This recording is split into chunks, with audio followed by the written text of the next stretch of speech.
So recently, me and a bunch of other YouTubers who do game dev on this platform entered into a 1-hour game development challenge game jam thing that was hosted by another one of said YouTubers, DevDunk. Obviously, the objective of this challenge was to make a game in an hour, and it was an absolute mess, and I didn't finish on time. But even though I didn't finish, I thought it would be a brilliant opportunity for me to take it and use it as a case study for how to make a not so great playing game feel good. So, let's talk about 5 ways that you can make your games feel better and more fun using game feel techniques.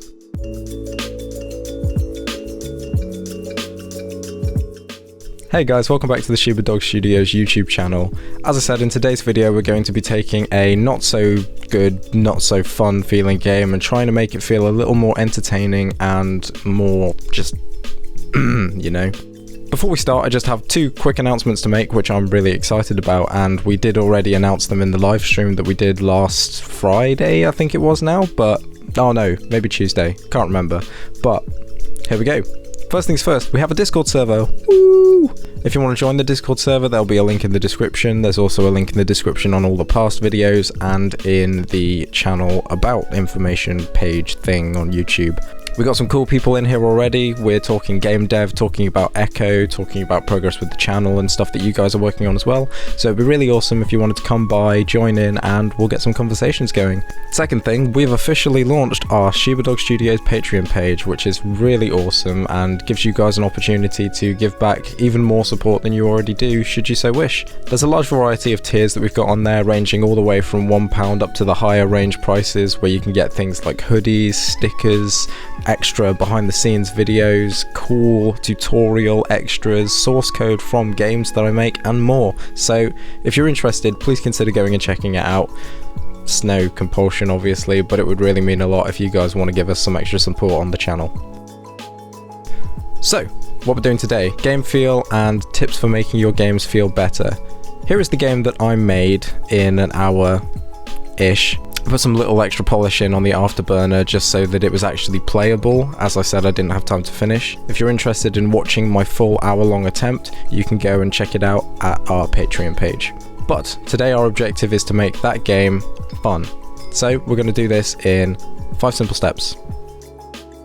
Step number 1 is going to be some indication and animation. So looking at this game, we've got rows of bricks which are all the same color. We've got no indication of when you hit them. We've got no indication of when the score increases, and no way of telling which bricks need more hits than the others. So let's fix this real quick. The main focus in this one is obviously going to be the bricks. So for the bricks, I went through and made it so that bricks that take more hits to destroy are a more evil looking color, i.e. more red.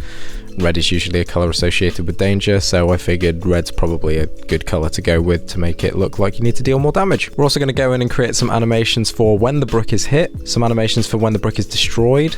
We're also going to be creating an animation for the bricks when the bricks respawn. And we're also going to make an animation for the score UI, which does a little jiggle just to make it look a little more juicy when you do get some points.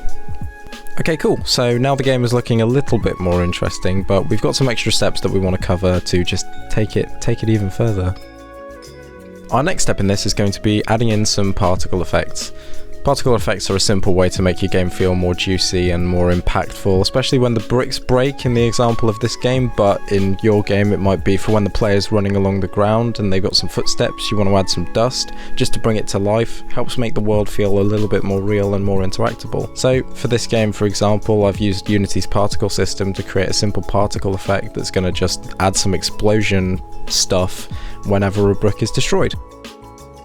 As another particle system, we've also added in particles along the ground. I'll be honest, they were already there before, but shh, it's a secret. That just helps the world look a little more interesting, gives us some particle effects and make the floor look a little bit more dangerous, like lava or something if you want to fill it with your imagination.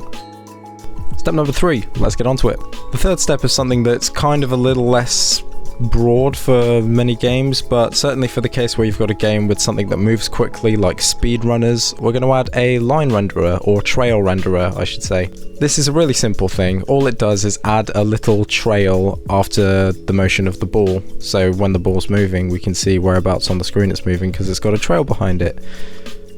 This is a simple but effective little thing that just makes the ball feel like it's moving faster, makes it feel like it's a little more interactive with the world again, and it just makes it feel better.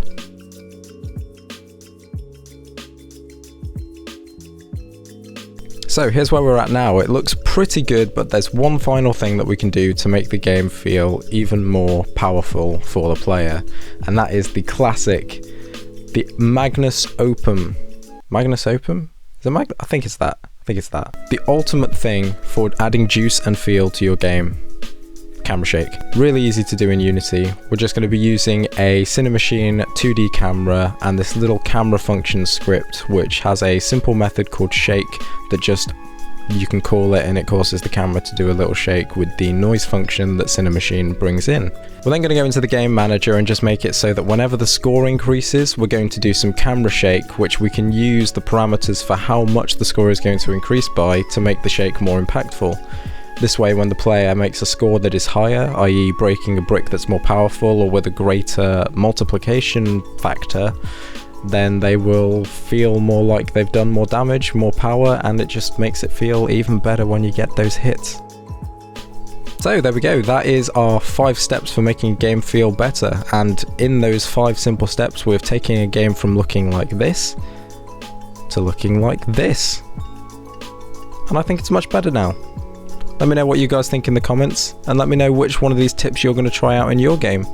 If you want to get access to any of the code or the game project itself that we've used for making this game, you can go and check out the Patreon page in the description. You'll be able to get access through the tiers there. If you'd like to play the game, it's available on our itch.io page. There's a link for that in the description as well. And please consider joining our Discord server so we can chat more and bounce some more ideas for other ways that we could make games feel better.